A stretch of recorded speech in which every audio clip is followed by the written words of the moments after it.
So just imagine the most beautiful place, just pure absolute beauty.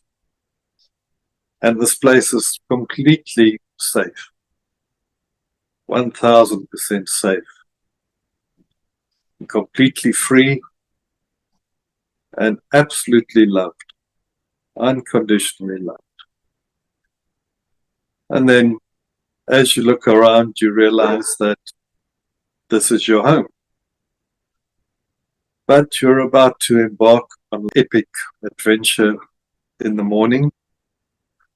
So what you want to do is just take a selfie so that you can remember what your home was like.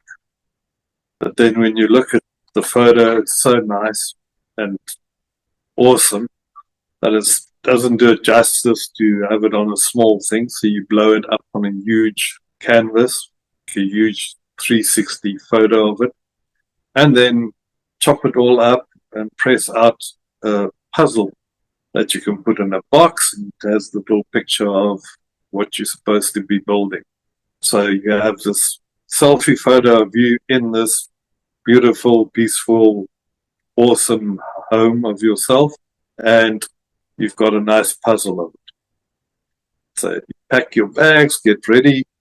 Next day you're off to your wild adventure, into the mysteries of the unknown, just to go explore a little bit, to see what things are like outside of your home. Packed up, raring to go, all excited, start walking, and it's all very nice because there's still roads and people are friendly and they feed you, and it's really like weather's good, everything's good. You're having a lot of fun.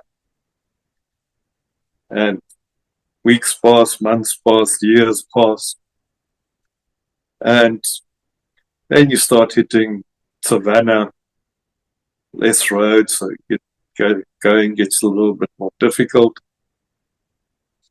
Years and years pass by, a couple of decades later, you're still trapping, exploring, seeing all kinds of sights, meeting all kinds of people. But now there's once in a while mozzies that bite you, there's things that chase you, that want to eat you, wild animals, all kinds of stuff. You cut yourself and hurt yourself and fall over rocks and all kinds of stuff. So the going gets a little bit more hard. But you keep going because you're exploring. It's still fresh, new, not so new anymore, but you keep going and there's always new adventures, new pathways, new people, new things to see and admire. Years later, many years later, you actually forgotten about home because traveling is now your life. This is what you do. You get up in the morning, you walk, you travel, whatever. And you're starting to hit some very dense forests. Now it's getting a little bit more difficult. So you have to mission and cut your way through, and insects are biting you. It's starting to get a little bit less fun now. But this is all you know, because you've forgotten why you're actually on the road. It's been so long. So you just keep going, climbing over this tree, down this gully, over this rock, missioning, cutting your way through the vines. And it's really starting to take the toll on you. You're getting older, this going is hard, and things are biting you, things are chasing you, can't even see half of them. And it's getting wuss in the wilderness. It's getting wild.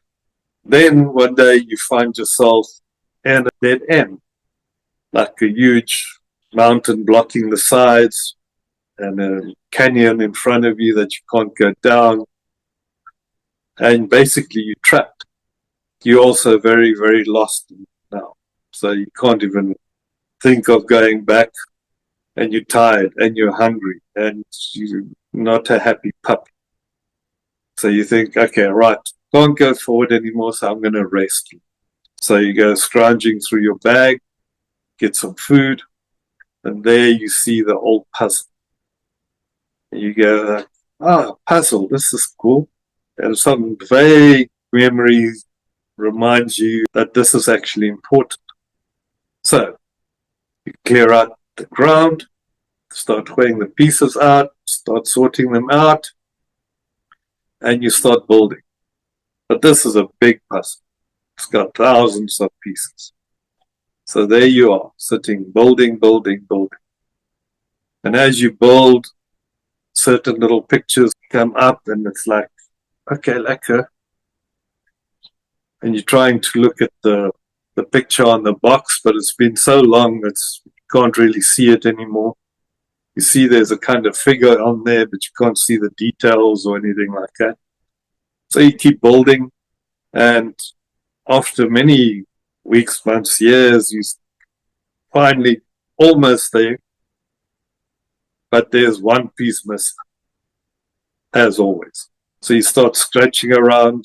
After a couple of weeks of scratching around in the dirt, you actually find that you've been sitting on it. So you popped your last piece in, and boom, there you are, back home in this beautiful, peaceful, loving environment.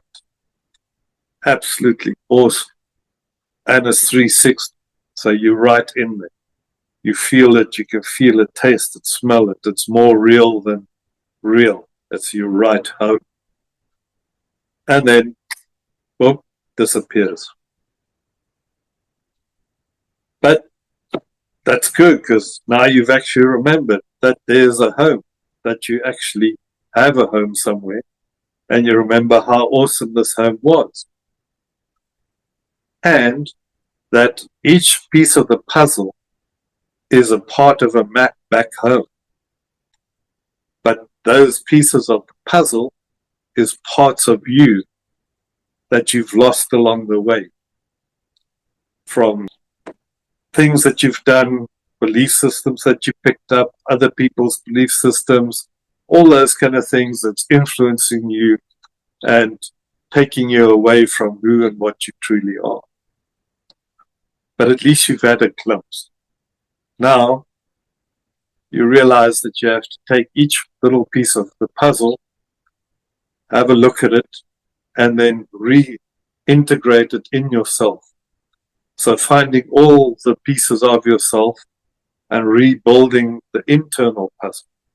So it's not the outside puzzle that showed you the way to build it inside of you, to get all your pieces back of who and what you are.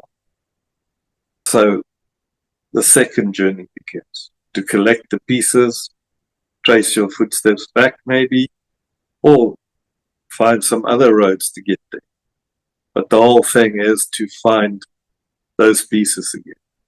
So that's the journey.